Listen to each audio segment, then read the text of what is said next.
அனைவருக்கும் வணக்கம். என் லைஃப்பில் இந்த மாதிரி ஒரு பெயின்ஃபுல்லான ஒரு சுச்சுவேஷனை நான் ஃபேஸ் பண்ணதே கிடையாது. மனசு முழுக்க வலி வலி மட்டும்தான். இந்த சுற்றுப்பயணத்தில் என்னென்ன மக்கள் பார்க்க வராங்க, அதுக்கு ஒரே ஒரு காரணம் தான், அவங்க என் மேலே வச்சிருக்கிற அன்பும் பாசம். அந்த அன்புக்கும் பாசத்துக்கும் நான் எப்பவும் கடமைப்பட்டிருக்கிறேன்.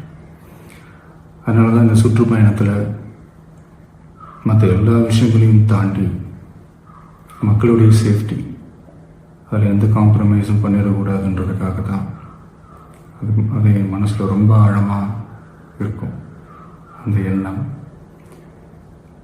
அதனால தான் இந்த அரசியல் காரணங்கள் எல்லாத்தையும் தவிர்த்துட்டு ஒதுக்கி வச்சுட்டு மக்களுடைய சேஃப்டி மட்டும் மைண்டில் வச்சுக்கிட்டு அதுக்கான இடங்களை சூஸ் பண்ணுறது, அதுக்கான இடங்களை பார்த்து பெர்மிஷன் கேட்குறது, போலீஸ் டிபார்ட்மெண்ட்டில் அதை ரிக்வெஸ்ட் பண்ணி கேட்போம். ஆனால் நடக்கக்கூடாதது நடந்துருச்சு. ஆனால் மனுஷன் தானே, அந்த நேரத்தில் அத்தனை பேர் பாதிக்கப்பட்டு இருக்கும்போது எப்படி அந்த ஊரை விட்டுட்டு என்னால் கிளம்பி வர முடியும்?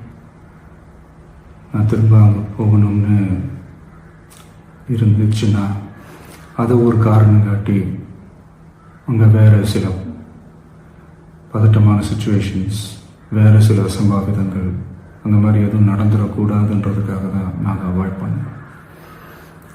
இந்த நேரத்தில் சொந்தங்களை இழந்து தவிக்கிற அத்தனை குடும்பங்களுக்கும் என்னுடைய ஆழ்ந்த இரங்கலை தெரிவிச்சுக்கிறேன். எனக்கு தெரியும், என்ன சொன்னாலும் இது ஈடையாகாதுன்னு எனக்கு தெரியும். ஹாஸ்பிட்டலில் ட்ரீட் பண்ணிகிட்ருக்கிற எல்லாருமே சீக்கிரமாக க்யூர் ஆகி வரணுன்றது இந்த நேரத்தில் நான் வேண்டிக்கிறேன். கூடிய சீக்கிரமே உங்கள் எல்லாரையும் நான் சந்திக்கிறேன். இந்த நேரத்தில் எங்களுடைய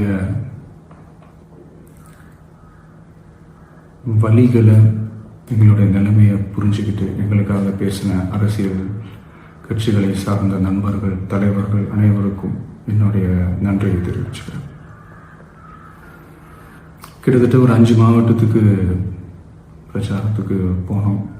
இந்த மாதிரி எதுவுமே நடக்கல. ஆனால் கரூரில் மட்டும் ஏன் எப்படி நடக்குது, எப்படி நடக்குது? மக்களுக்கு எல்லா உண்மையும் தெரியும். மக்கள் எல்லாத்தையும் பார்த்துக்கிட்டு இருக்கிறாங்க. கரூரை சேர்ந்த அந்த மக்கள் அந்த உண்மையெல்லாம் வெளியில் சொல்லும்போது எனக்கு கடவுளே நேரில் வந்து இறங்கி அந்த உண்மைகள்லாம் சொல்கிற மாதிரி எனக்கு தோணுச்சு. சீக்கிரமே எல்லா உண்மைகளும் வெளியில் வரும்.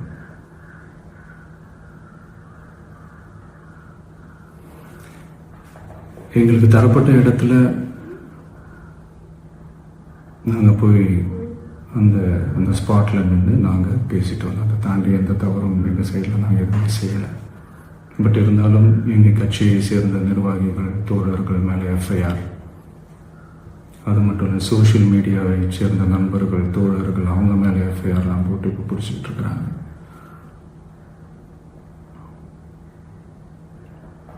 சிஎம் சார், உங்களுக்கு ஏதாவது இந்த பழி வாங்கணும் அப்படின்ற எண்ணம் ஏதாவது இருந்துச்சுன்னா என்ன வேணாலும் பண்ணுங்க. அவங்க மேலே கை வைக்காதீங்க. நான் ஒன்று வீட்டில் இருப்பேன், இல்லை நான் ஆஃபீஸில் இருப்பேன். என்ன வேணாலும் செய்யுங்க. நண்பர்களே, தோழர்களே, நம்மளோட அரசியல் பயணம் இன்னும் ஸ்ட்ராங்காக, இன்னும் தைரியத்தோட கண்டினியூ ஆகும்.